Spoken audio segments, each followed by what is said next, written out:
Hey there. In this video, I'm going to show you how to control the ZOOM G1 Four or the G1x Four using an external MIDI controller. We already know that the ZOOM G1 Four does not have official support for external foot controllers. But with this setup, you will be able to achieve some kind of external control if that is something that you're looking for. The MIDI controller that I'm using is the M-Vave Chocolate Wireless MIDI Foot Controller. You will also need the M-Vave MIDI USB host device that can send the MIDI commands to the Zoom pedal. I have managed to figure out the MIDI commands to control a patch change, a bank change, and even to turn on and off the effects on each patch. However, there are some limitations which I will explain. So basically, this is how it works. The M-Vave foot controller pairs with the M-Vave USB device, which is powered by a USB power supply. And then when you connect a USB cable between the M-Vave USB device and the Zoom pedal, the Zoom will now receive the MIDI command sent by the foot controller. It's a very clever design, and maybe I'll review this in more detail later on. For now, this is all you need to get it to work. I'll be sharing the settings that worked for me. So first, I configure the USB device as a USB host. You will find this setting in the Cube Suite Android application. The PC version of the application did not work for this for some reason. Connect the USB device to a power supply, and then connect a micro USB cable between the back of the USB device and the ZOOM G1 pedal. And then I turn on the foot controller. Notice that it pairs right away with the USB device. Once the connections are established, it's just a matter of configuring the correct set of MIDI commands on the foot controller itself. Shown here are the commands to perform the individual actions of patch change, bank change, and effects toggle. The Zoom pedal has 5 banks with 10 patches in each bank, and it has 6 effect slots. Now we only have 4 buttons on this foot controller, so we can only control 4 banks or 4 patches or 4 effects at a time. I should also remind you that the effect slots in the Zoom patches are not consistent with the number of effects you can actually use in a patch.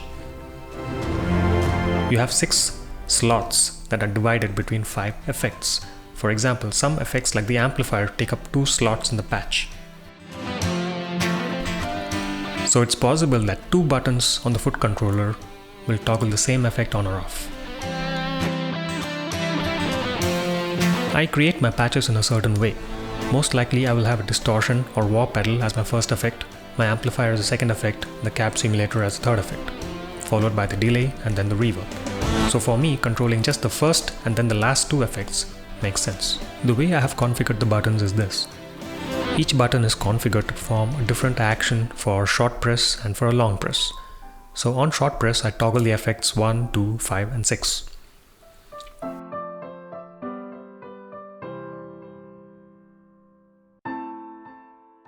And then on a long press, I change the banks. When I change the bank, I also go to the first patch of that bank with the same button press. This gives you a visual feedback that the long press is completed, and now you're free to select a patch within the bank. To select a patch within the bank, I just use the Zoom's built-in foot switches, and I can use that to browse through all the patches of that bank.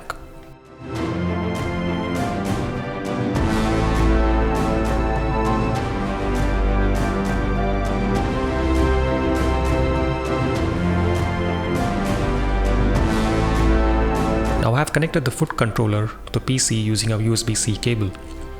This actually allows me to configure the foot controller while still being able to control the Zoom effects at the same time. Otherwise, if you use just the Bluetooth to connect the foot controller to the PC, you will have to constantly disconnect and reconnect to the USB device to test the settings. So here are the settings within the Cube Suite app itself for the configuration that I use. Each button is configured the same way. I use the short press or the long press mode for each button. On short press, I configure the M-Vave to send the effects toggle command. On long press, I configure the M-Vave to send the bank and patch select command.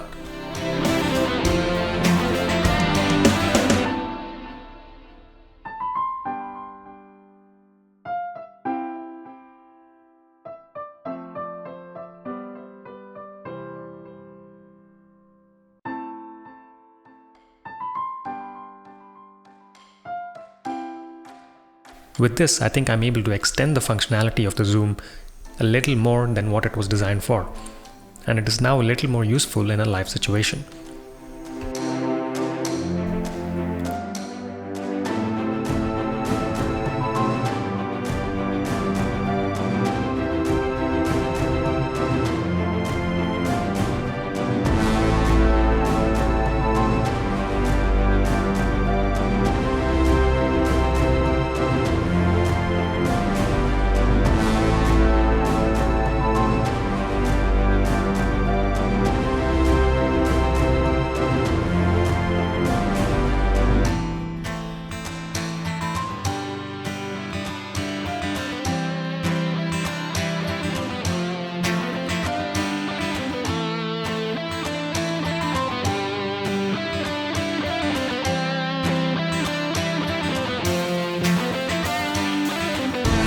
Anyway, I enjoyed doing the research for this video, and I hope you learned something from this as well.